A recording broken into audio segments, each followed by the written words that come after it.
Hello guys, আজকে আমি তোমাদেরকে দেখাবো কত সহজে বাড়িতে বসে নেল এক্সটেনশন করা যেতে পারে। তো চলো স্টার্ট করা যাক। সবার প্রথম আমি দেখো নখ, যেটুকু নখ এক্সট্রা ছিল সেই নখগুলো আমি কেটে নিলাম। দিয়ে তারপরে একটা কিউটিকল পুষের সাহায্যে কিউটিকলগুলো পুশ করব। ধীরে ধীরে পুশ করতে হবে। তো তারপর দেখো অ্যাসিটন দিয়ে একটু মুছে নেবো, দিয়ে তাহলে চামড়াটা একটু নরম হয়ে যাবে। দিয়ে তারপরে কিউটিকল কাটারটা দিয়ে আস্তে আস্তে কিউটিকলগুলো কেটে নিতে হবে। এই কাজটা কিন্তু খুব যত্ন সহকারে করতে হয় আর খুব ধীরে ধীরে করতে হয়, তা না হলে কিন্তু চামড়ায় লেগে যেতে পারে। আর কাটার সময় খুব ধীরে সুস্থে কাটতে হয়, তা না হলে চামড়া কেটে গেলে রক্ত বেরোনোর চান্স থাকে। তো দেখো আমি সবকটা নখে এইভাবে কিউটিকলগুলো কেটে পরিষ্কার করে নিলাম। দিয়ে তারপর দেখো একটা বাফারের সাহায্যে আমি আমার নখের ওপর যে তেলতেলে ভাবটা রয়েছে সেটা ঘষে জায়গাটা একটু ড্রাই করে নিলাম। দিয়ে তারপরে অ্যাসিটন দিয়ে মুছে নিলাম। দিয়ে এবার হচ্ছে কার কোন সাইজের নখ লাগবে, তো সেটা তার নখ দেখেই সিলেক্ট করতে হয়। তো আমি দেখো আমি আমার সাইজের নখটা সিলেক্ট করে নিলাম। দিয়ে তারপর একটা কাঠির সাহায্যে আঠাটাকে কিন্তু যতটা নখে লাগাতে হবে ঠিক ততটুকুটাই কিন্তু আঠাটা দেবে, বেশি আঠা দেবে না। দিয়ে নখের ওপর ভালোভাবে এটা ফলস নখটা লাগিয়ে দিতে হবে। দিয়ে একটু চেপে মিনিমাম 20 to 30 সেকেন্ড ধরে রাখতে হবে। এইভাবেই সবকটা নখে তোমরা ধীরে সুস্থে লাগিয়ে নেবে ফলস নেলগুলো। দিয়ে এটা কিন্তু খুব ধীরে সুস্থে লাগাবে, তার কারণ লাগানোর সময় একটু দেখে লাগাবে। যদি বাবলস ঢুকে যায় তাহলে কিন্তু নখ উঠে যাওয়ার চান্স থাকে। তো ধীরে সুস্থে লাগাবে।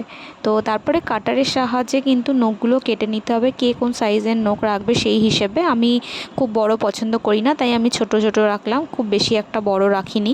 তো দেখো এরপর কিন্তু আমি একটা হার্ড বাফারের সাহায্যে আমি নখের একটা শেপ দেব। অনেক রকম তো নখের শেপ হয়, তো আমি চেষ্টা করেছি কফিন শেপ তৈরি করার। তো দেখো কফিন শেপটা কেমন লাগলো অবশ্যই কমেন্ট করে জানিও। তারপর সেই হার্ড বাফারের সাহায্যেই আমাদের অরিজিনাল নখের ওপরে যে ফলস নখটা লাগানো হয় সেটা কিন্তু একটু উঁচু হয়ে থাকে। তো আমাকে সেটা ঘষে কিন্তু আমার অরিজিনাল নখের লেভেলে করতে হবে। দিয়ে ধীরে সুস্থে ঘষবে, দিয়ে একটা ব্রাশের সাহায্যে ক্লিন করে নেবে। এটা ঘষার সময় কিন্তু তোমাদেরকে ধীরে সুস্থে ঘষতে হবে, তা না হলে যদি চামড়ায় লেগে যায় চামড়া কিন্তু ছালটা উঠে যাবে আর প্রচণ্ড পেন হবে। দিয়ে তারপর দেখো একটা সফট বাফারের সাহায্যে আমি আবারও ঘষছি, কারণ হার্ড বাফার দিয়ে ঘষার পর ওই জায়গাটা খসখসে হয়ে থাকে। তারপর সফট বাফার দিয়ে ঘষতে হয়, তাহলে জিনিসটা মসৃণ হয়ে যায়। দিয়ে দেখো আমি কিভাবে করলাম, ঠিক এইভাবেই সবাই করবে। দিয়ে আবারও অ্যাসিটন দিয়ে আমি কিন্তু মুছে নিলাম। দিয়ে এবার দেখো আমি শিলজের এখানে সব প্রোডাক্ট ইউজ করছি। সমস্ত কিছু কিন্তু আমার শিলজের প্রোডাক্ট। তো শিলজের ফাউন্ডেশন এটা, মানে বেস কোট।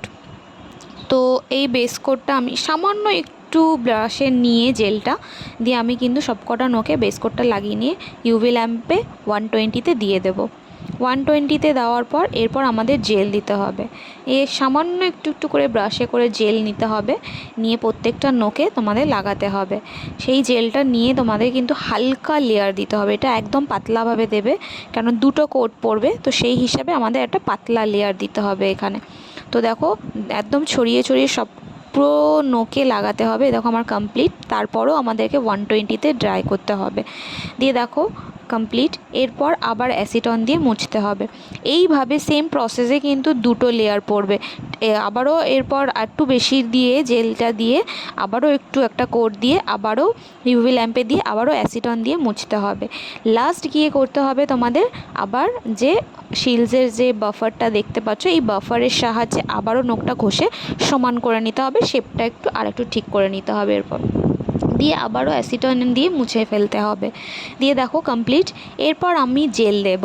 জেল দিয়ে আমি কালার দেব, মানে সরি, আমি আবারও বেস কোট দেব। বেস কোট দিয়ে তারপর তোমরা আবারও ইউভি ল্যাম্পে 120 দেবে। 120 দেওয়ার পর এরপর দেব আমরা বেস জেল। তো যে যেরকম কালারের বেস জেল ইউজ করতে পারো। আমি এখানে একটা হালকার মধ্যে ডিজাইন করব, তো কোনো সেরকম একটা কালার ইউজ করব না। তো ওর জন্য হালকা একটা পিঙ্ক কালারের বেস জেল নিয়েছি। তো সেই বেস জেলটা নিয়ে আমি যেখানে ফলস নোকটা লাগানো একদম ঠিক মাথার ওই জায়গাটাতেই দেবো, যাতে আমার ওই নোকটা খুব একটা বোঝা না যায়। তো ওই জায়গাটাই বেশি দেবো, বাদবাকিটা একদম হালকা রাখবো। দিয়ে দেখো কমপ্লিট। এরপর আমি কালার দেবো। কালার মিন আমি বলেছি আগেই যে আমি হালকা কিছু একটা ডিজাইন করব, তো আমি ব্ল্যাক কালার দিয়েই একটু কিছু হালকার মধ্যে ডিজাইন করব। তো দেখো আমি ডিজাইন করছি, এটাকে ফ্রেঞ্চ বলে। তো আমি এটা করছি, করার পর দিয়ে তারপরে এর মধ্যে আমি হালকার মধ্যে করার চেষ্টা করেছি, খুব একটা হেভি করিনি, জাস্ট তোমাদের দেখানোর জন্য করেছি। তো তোমরা দেখো এখানে একটা হার্ট শেপ দেবো। তো হার্ট শেপটাও খুব ধীরে সুস্থে করব। এটার জন্য যে ব্রাশটা ইউজ করেছি খুবই পাতলা, একদম ব্রাশের সাহায্যে করতে হবে, তা না হলে কিন্তু ডিজাইনটা খুব একটা ভালো হবে না। তো চলো আমার কমপ্লিট। তো প্রত্যেকটা আঙুলে কিন্তু দেখবে আমি অন্যরকম এক একটা আঙুলে এক একটা কিছু করার চেষ্টা করেছি। দিয়ে এরপর কিন্তু আমি স্পঞ্জের ওপর কালারটা নিয়ে জাস্ট ড্যাব ড্যাব করব। তো কমপ্লিট দেখো এদিকে আমার এটা। তো এরপর আমি এই আঙুলে পুরো কালারটাই দেব, ব্ল্যাক কালার। তো ভালো করেই দেখতে পাচ্ছ কিন্তু আমি একটা একটা জিনিস এক একটা নোকে করছি। এবার এখানে কিন্তু আমি আরও অন্যরকম আর একটা কিছু করব।